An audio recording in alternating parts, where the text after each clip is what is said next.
we're now going to move on to our very first guest, and unfortunately, Mr. Maldini has still got technical issues, so we're going to do this real old school way. So we're going to be bringing him in. Maldini, are you ready, mate? I think he can hear us. Yes, he is. Oh, there we go. Yeah, he's giving us a thumbs up. So Maldini, what we're going to do, as mentioned before, we're going to bring you in. Keep yourself on mute. I'm actually going to literally add you in now. I'm going to keep you on mute, and I'm going to say a few nice things about who you are and what you're doing and what you're up to. And then I'm going to come to you with some questions, and you can unmute yourself, and then you can mention it as well. Is that all right? It did just occur to me you are on mute, so you're not going to respond. But anyway. Oh, yeah. Anyway, so Maldini Francisco, welcome along to the show and welcome on to Change Faces podcast. So essentially, who is this chap here? Who is Maldini Francisco? So Maldini Francisco is the chap behind the clothing brand Paloccini. Am I saying that correctly, Maldini? Paloccini? You are. Okay, good man. Okay, so let me quickly give you a quick rundown into Mr. Paloccini here. So this is actually from your website as well, because I think it's perfectly written. So Maldini Paloccini Palhares, a vision born from art, nature, and resilience. From a young age, Maldini Paloccini Palhares was captivated by the power of clothing brands and how they shape the world around us. He saw fashion not just as a trend, but as an influential force in modern society. Born to Paula and Domingos in Luanda, Angola, Maldini's artistic journey began with the raw beauty of nature. He was inspired by the expansive blue skies filled with whimsical clouds, the majestic mountains of Huambo, where the air felt like royalty, and the crashing waves against an overloaded truck fleeing the chaos of Angola's civil war. These powerful sights, sounds, and experiences in his early years planted the seeds of creativity that would grow into a vision of design and expression. You have stated here, as an avid observer who learns to dream, quote, Maldini said, I've always admired the expression of art in things. As a young boy, I would often gaze into the distance for ages, observing the beautiful rows of dark-leafed trees, the unmovable mountains that withstood time's ultimate tests through gushing winds, and the manner in which every living thing carried itself as it fulfilled its purpose in the hypnotic rhythm that we call life. I love nature so much, it does something to me on the inside. It allows me to take part in its dormant state of tranquility and internal peace. With every session, I'd be left in awe by the different patterns, texture, and size that the divine design consisted of, whilst all the more developing the mechanism of inspiration in my mind's eye, the portal of creativity, end quote. There was another bit I was going to say here. As Maldini's social world started to come together, he set off on a journey to find his true calling. He dipped his toes into a variety of industries, searching for that one passion that would bring him true fulfillment. But none of them felt like the perfect fit, nothing warm enough to dive into and swim in for life. I'm going to skip this bit. After facing a life-changing challenge, Maldini found himself standing at a T-junction, no longer burdened by the need to fit into the expectations of others. He was free to shape his own future and create his own path with a clean slate in the canvas of his mind. In the stillness of his thoughts, a new dream began to take shape, fueled by a passion for self-expression and creativity. He dove into the world of design, crafting his very first collection of t-shirts, socks, and scarves in 2012. Every piece was brought to life with meticulous care as Maldini focused on capturing the essence of branding and infusing each garment with his unique vision. This is another key bit I want to also highlight as well. So where we stand today, Paloccini stands for more than just fashion. It's a conversation starter, a confidence booster, and a whole load of vibe. We're here to shake things up, ditch the dull, and serve up statement pieces that turn heads and spark joy. Forget the rules. Our designs are all about fearless self-expression, bold creativity, and embracing what makes you, you. With top-notch craftsmanship and an obsession with quality, we create pieces that make you feel unstoppable. Maldini, I don't know who wrote that for you or if it was yourself, but I thought that was a joy to read and hopefully a joy for you all to listen. I was like, ditch the door. Hell yeah. I like that. I like that quote. Absolutely. That's And let me be the first one to state that whilst I was having a quick look at your website for Paloccini, I'm just going to quickly share my screen because it's actually in relation to what's in the background there. This bag, I saw this and I was like, oh, damn, that is nice. That is a nice bag. Like, I was like, damn, I will say on first thought when I saw this was it looks expensive. Maldini, how much does this cost? Oh, that's £750. I'm assuming that's 700, not £7. Not £7. No. Yeah. So that doesn't surprise me because it looks expensive, but it looks great. Like that's a damn good piece, and I can see that in the background as well for you there. Hang on, can I select you here? Put you here. There we go. Look, yeah. So there you go. I can see that in your background there, and what's one hell of a piece. But I want to quickly fire you over some questions about you, sir. So. We may have already covered this in that blurb before, but let me quickly start by asking you, what was the original inspiration to get into fashion? Obviously, we mentioned about nature, your surroundings from your home, but what was the original inspiration to get into fashion design? Yeah, that's an amazing question. As you went through the website, I've always been a creative type of person. You see, um, throughout the years, I've had I've gotten into a couple of creative endeavors, but none of them really felt like you know it would be something that I would work on it wholeheartedly. And so I love fashion. Yeah. I love looking sharp, so sharp that I'd be cutting people's eyes when they look at me. You know them ones. But yeah, no, I fashion. It's amazing to me how fashion can become a tool of empowerment for people. Um, like when you put on something and it makes you feel good, that changes your mood. It changes your vibration. It transforms your way of seeing things. And so that takes me back to when I was growing up in Hackney, back in the day.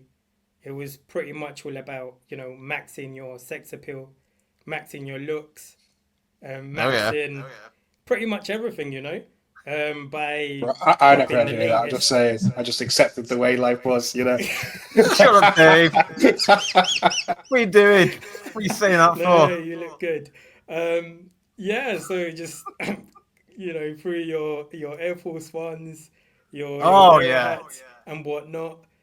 And so I wanted to, you know, I wanted to give people that the I wanted to help people feel good, by giving them, um, by giving them, by sharing with them my creativity, really.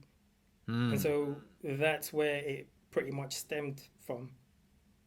Yeah, and let me quickly ask you to put you on mute whilst I go to the next question because that was very beautifully put. And one of the other things I wanted to ask you as well, actually, because you're absolutely right in the sense of the definitely when you put something on a piece of clothing, it definitely changes your mood. I'll definitely agree with that. But I want to also get your answer on this as well. Your earliest memory of owning or judging a piece of clothing. Go. Do you know what? Me and my laptop, we're gonna have a word later. I have no idea why it's just not been picking up my headphone. But anyways, Yeah, well, hang on. You're a Earliest, fashion designer, not a computer expert, so so don't worry. yeah, no, exactly, exactly. Earliest memory. So when I was about 5 or 6 years old, my mom bought me um, this little um loafers, Mm, and they were brogues. They were so stunning, so amazing. I would, mm. do you know when you get something new, you don't want to use it, you don't want to wear it. You're just there, like you cherish Ah, it so yeah. much. So I would just look at it every day. Um, and it's something that really stuck with me. I loved it. Mm, And so that kind of got me thinking. You know, oh, I would love to make my own. I mm, would love to, come out with make my own shoes. I had back in the 90s, I had this little denim jacket. Denim was mm, pretty much like the staple of the 90s, back then. And my mom would dress me up. We would go on photo shoots. The the the little pair of loafers would make me feel so confident that during the photo shoot, I'd stick my tongue out. You know, it was so amazing, and so that's pretty much where I sort of like um, where I've sort of started judging. Started looking at how clothing works and building up my own tastes, seeing mm. what's good, what I like, and what I don't like. Yeah. It's been a journey. Yeah, let me put perfect. I tell you what, we're doing this so well. I was just about to ask you then, but yeah, perfect. Well done, mate. No, because actually, what I'm gonna say as well is, yeah, I don't know why the thing that came to my mind first was the when you mentioned the jeans in the '90s. I remember for me, Dave, I don't know if it was the same for you as well, but whenever I had jeans as a kid, if they got all roughed up or whatever, my mum would always get like these patches of like random like cowboy drawings and then sew them on like over the holes and stuff like that, just to keep the wear up. Do you know what I mean? Like I don't know whether like your mum did this as well, but I You always had, thought that was you had so cowboy cool. pants. No, no, no. Like they were Like, like you had jeans, but it's for like cowboy patches. yeah, you had like these. Hell, They were like stamps. They were kind of like stamps. They had like these little fabricated drawings, and like my mum would sew them in to like cover that's over wild. patches and holes and stuff. But as a kid, I always thought that was like, wow, that's so cool. But Maldini, I want to get back to you very quickly with my next question because I'm often interested in this in the sense of when going to like in different situations. For example, you go to a restaurant, or a fairly nice restaurant, or you go to a bar, or in our cases, like if you go to a club or something, people are making various choices for their fashion. But what I want from you though is, what, in your opinion, are some fashion faux pas? Like, what is an absolute no go? Yeah, amazing question. Well, ultimately, it would come down to you, feeling confident in what you're wearing. But there are certain things that you just can't do, you know.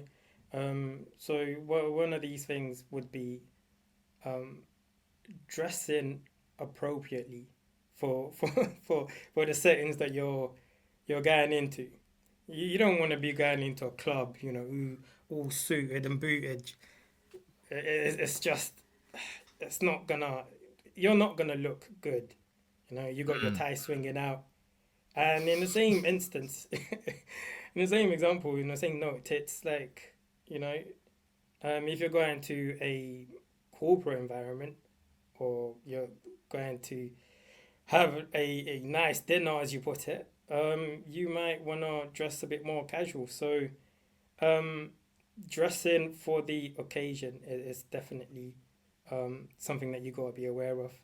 Um, Is it and sort of bad that like I have the same outfit for pretty much most situations. I sort of take the Steve Jobs approach, you know, I just put the same shit on every day, You do? and it sort of works mostly. As long as you're confident, as long as you're Hey, confident that's in what it it, works. hey, that's you. Rock it, do you? You know. But just going back to that, there's certain things that would be a no go. You know, wearing white socks Yeah. with a dark suit. I need to check. Am I Just- wearing white socks? No, I'm not. I'm not wearing white have socks. It's have you fine. got white socks there? No, I don't. Dave, you wearing white socks? I am, yeah. Oh, Dave! Oh, come Oh, on! oh, Come oh. on, man! You do wearing socks? White Does socks? he? Come on, man! Yeah. No. Someone Yeah. call the So cops. yeah. Like I said, ultimately it comes down to your personal preference, your style, what you're into. But yeah, and another one would be the fit, isn't it? You don't want to wear something that's too tight. Hmm. Funny enough, the other day I was walking down the road and I was walking past someone was coming towards me, and this is not something that I usually pay attention to, but this guy's jeans was so tight. His oranges Really? and banana were were bulging out, pretty much. And it got me thinking, what in the world, man? What's going on here? These guys' jewels are suffocating. Um, Those poor so, boys, you know. Those poor boys. Yeah. So so basically, yeah, what we got from Maldini: no white socks and no super skin tight jeans where you can see your Yeah, junk. look after your bollocks. That's what I got from that. yeah, absolutely. And you wouldn't want your outfit to be too baggy either. You know, just the right fit will do it. Well, let me put yourself on mute now because what I'm going to ask you now is so in a hypothetical sense, right? So we were briefly touched on, those who go to a club, but so if we put ourselves in this scenario now that if we're going to go out to an event right now, like in East London, for example, and you're in charge of our outfits from Paloccini, right? This is the task for you now. So it's me and Dave are gonna go out to the club, right, That's in so East good. London, and That's you're so in good. charge of our outfits, and it can only be from Palaccini. What are we wearing? Go. So, I think we'd have to find out what your because you see, like I said, we're all about making a statement, and you can make a Mm. statement, um, crying out loud, screaming, or you can just lay back and uh, just go yeah, just you can either scream out loud or you can pretty much just blend in. Just But own either it, way, sort of you thing. can make a statement. So Well, it would depend. Well, what's your style? What's your style in relation to what I just said? black. Anything black or like no.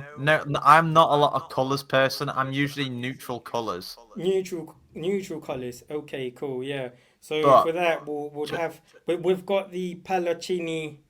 We've got the Paloccini classics. well, wait. Um, You wait right there.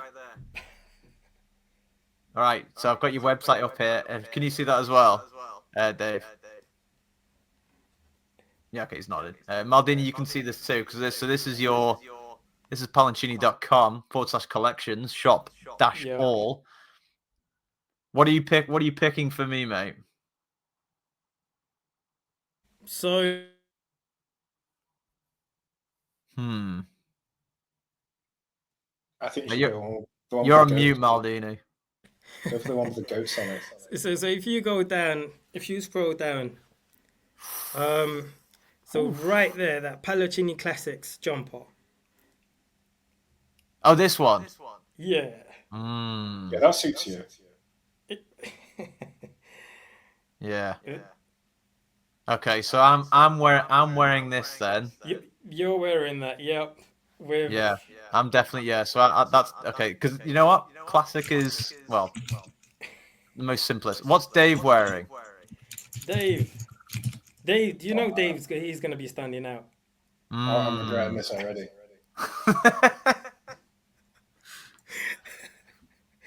So Dave is gonna be rocking the Paloccini checkers sweatshirt just over Woo! Yeah, now we're talking. there. Yeah, check that out, Dave. You know, this reminds me of is that year we got Alex that Doge T-shirt for a laugh. Yeah. Do you remember that? Doge T-shirt. Years ago. No, I don't remember that. There's just a dogs on it. Oh yeah. Yeah, but no, I'd wear that. Why not? It looks pretty boss. Well, we've definitely got the tops concerned. Are there any accessories that we should be taking into the club as well? We've Hang got on. a couple of hats. Ooh, look at these. That's an off-white, but if I'm wearing black, I think I want to look for something else now. Would you go with a black hat? So for audio listeners, by the way, we are just currently browsing on Maldini's beloved Paloccini.com website, and we found a. Oh, okay. Now this one's banging. I like that. This one's Mate, really. I love hats. It's totally my thing. I really like hats for some reason. I really like the little O. It's really good. Yeah, that's a nice one. And Dave, thank you for sending the Doge T-shirt. I don't remember that. Do you remember this? It was so funny. Okay, so I'm not taking that hat, but I'm definitely taking the other one. Oh yeah, this is it. Yeah, so I'm definitely taking that one. Hold up, hang on, Maldini, unmute yourself for a second. Explain to me this one. Woo-hoo! Look at this one. That is. Yeah. I was gonna get to that. That's a Man. silk satin bomber. It's part of the Paloccini in-house that. collection. The back's pretty sick. I like that actually. Wow. Oh, what? It's sold out. It is a beauty. Oh man. Yeah, I feel like I'm. That's like a piece of art right there. My goodness. I want to get one with the goats on it. Just saying. I'd rock that. This one. Yeah. Yeah. Just because even the goats got little name tags, I think, from what I can understand. Wait, hang on. Are we looking at the back here? And then this is the front. That's the back of it. Yeah. Ah. Yeah, I like that as well. Yeah, these are some really good. All right, so we're gonna come back to that, but I'm gonna move on to my next question, Maldini. But I tell you what, we're going into the club, Dave. We're looking fine. Like we're looking really sexy fine. Shit. Yeah, man. Whew. Yeah, I tell you. But no, No Maldini, tight pants either. We've got to remember that lesson. Mate, we're gonna be looking great. I'll tell you.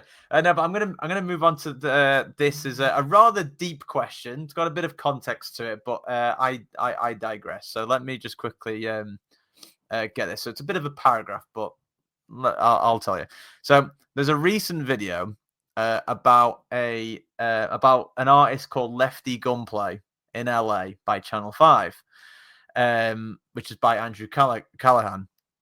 And Andrew Callahan interviews a fashion designer known as Desto Dub, who runs the brand That's an Awful Lot of Cough Syrup.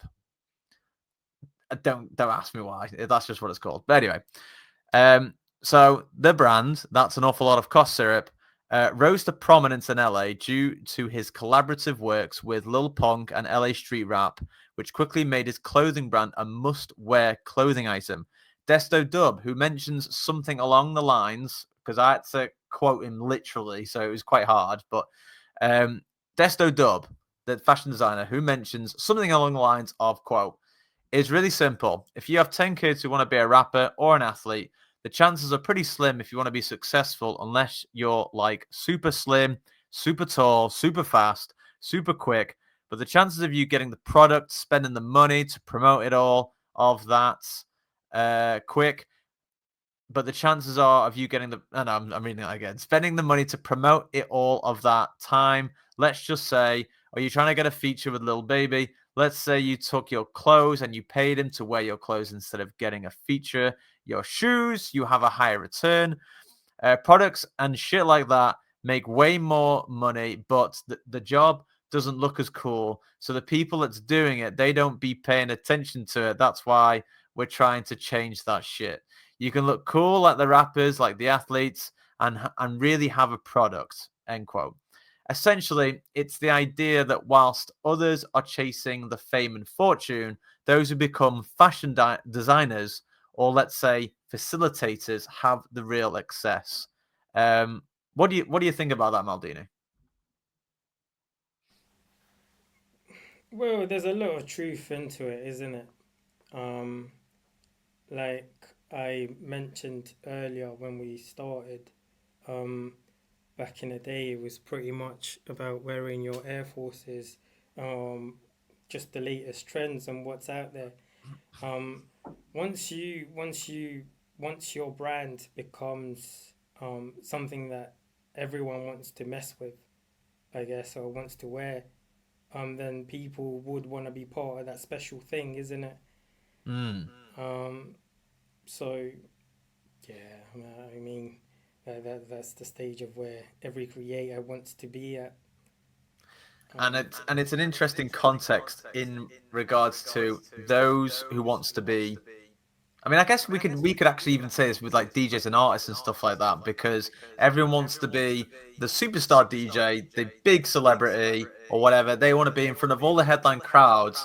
However, that can seem like success to a lot of people, but then there could be people in the background who are the studio engineers and they have a complete career and they are 100% successful because they do all the gear, they lease it all out, and so on and so on.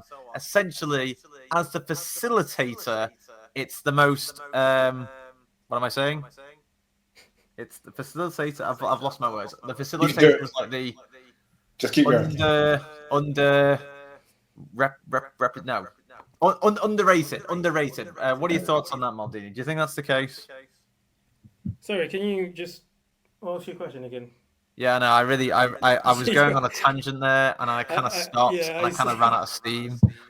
Um, the I've got. idea that Okay, go everyone's on. trying to get rich and famous, Yeah. and yet no one thinks about like being the facilitator, like doing the grafting behind the scenes to enable someone to be rich and famous. And whereas at the same time, you're getting an equal amount of healthier financial success. Yeah, yeah. I mean, that's why you've got a dream, isn't it? Um, a lot of us have dreams, but we don't have that courage to put it into action.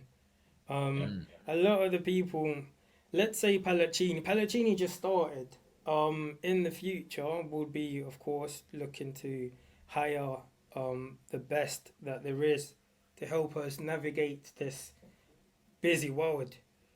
So we're gonna have people who are, really well versed in business. Um, and those are individuals that can take the brand onto the next level, or the ideal of where we're trying to reach, right? Um, Mm. um, the, a person like that has all the tools to work with.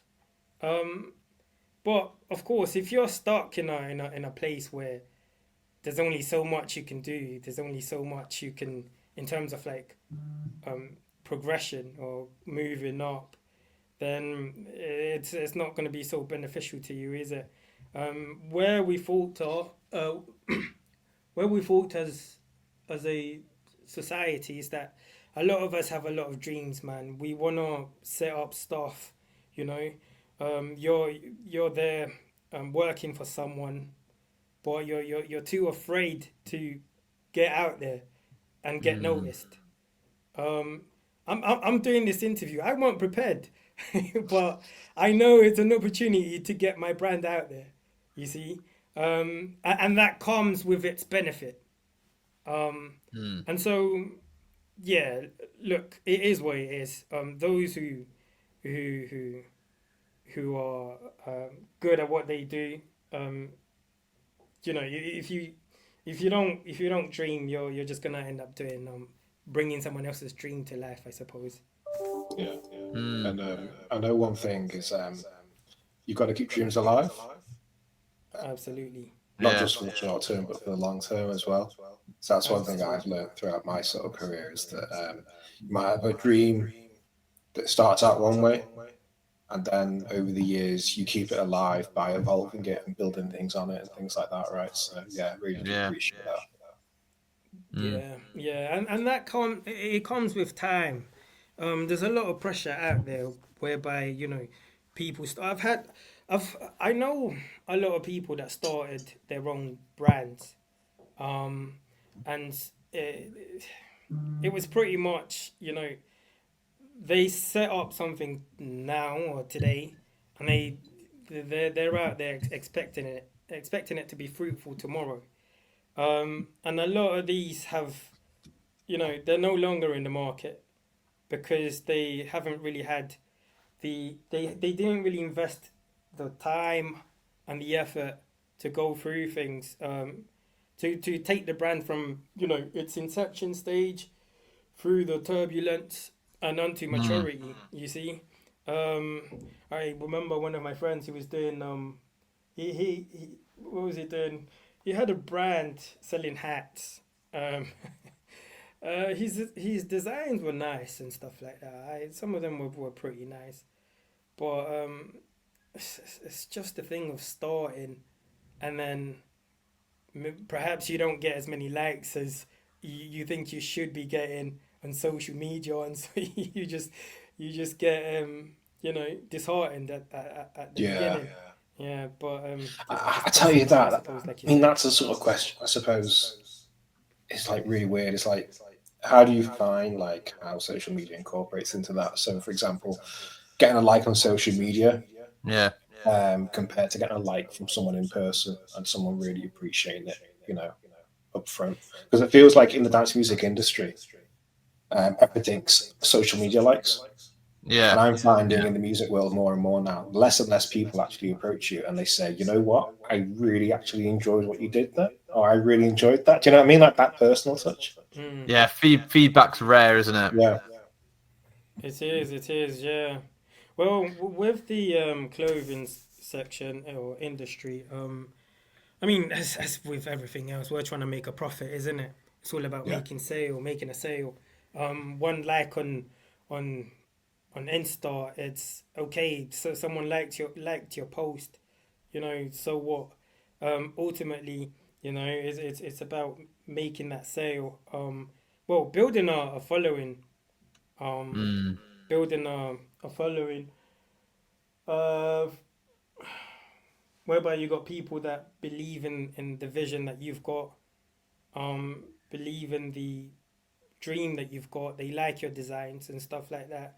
So yeah, I mean, social media it, it's important, but sometimes we give too much. We pay too much attention to all of that, especially at the start. And a lot of people Absolutely. get disheartened, like I said. Not enough likes are coming in. What are you gonna do? Mm. But it's just Yeah. perseverance, I suppose. yeah. All That's doom and interesting. gloom. If you haven't got enough likes, it's all doom and gloom. One of the things I wanted to ask you actually, which is kind of you may have already answered this, but enlighten me anyway. But my question initially was, what are the what's a challenge of being a fashion designer or clothing brand that people might not be aware of? Obviously, aside Yeah. from social media. Yeah, no, absolutely, absolutely. There's there's a lot to running a fashion business, as opposed to what people see on social media. I suppose the backstage stuff of it, the day to day running of the business, um, the marketing side of it. I'm dealing with supplier or delivery issues. Um, these things require a lot of work, a lot of attention. Um, and so designing clothes and stuff like that, it's all nice, but there's much more to it. Mm. Much more to it. I suppose one of the challenges is just balancing creativity with real, well, I suppose real um, business sense. I suppose, Mm. because sometimes, especially with creative people, we tend to spend a lot of time on making sure that things are perfect, or you get lost in details, and you kind of leave out the other more important things of the business that will actually make you, bring in a sale. And so, Mm. yeah, that's Like working on one the of the 80/20, challenges. working on that 80/20 concept sort of thing a little bit, right? Absolutely, Yeah. absolutely. Yeah, yeah, yeah, yeah.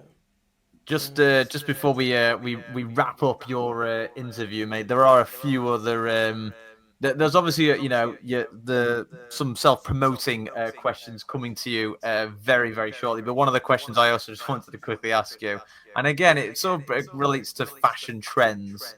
But what I want to know from you is what is a fashion trend that's come in or that you've noted that you think is either really bizarre or it's something you just don't understand. I think that would come from Balenciaga, really.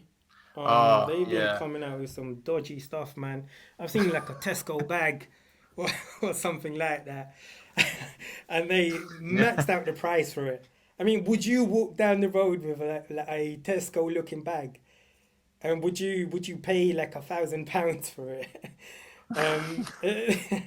I mean, I I need to get see it. this now. You've got to push the envelope. You've got to stretch it. You've got to stretch the envelope, right? That's what fashion is all about. But as of recent, I think um, pretty much anything. The mindset has been anything goes. We'll try our luck. If it works, it works. But I suppose once you're well established, anything can work really. But the dodgy bags, they've been horrendous, man. Yeah, I've just found a quick Reddit post about, about this. Dave Collins, are you buying this? To carry my shopping. Yeah, Mate, Dave, it's £925. that's a lot of shopping.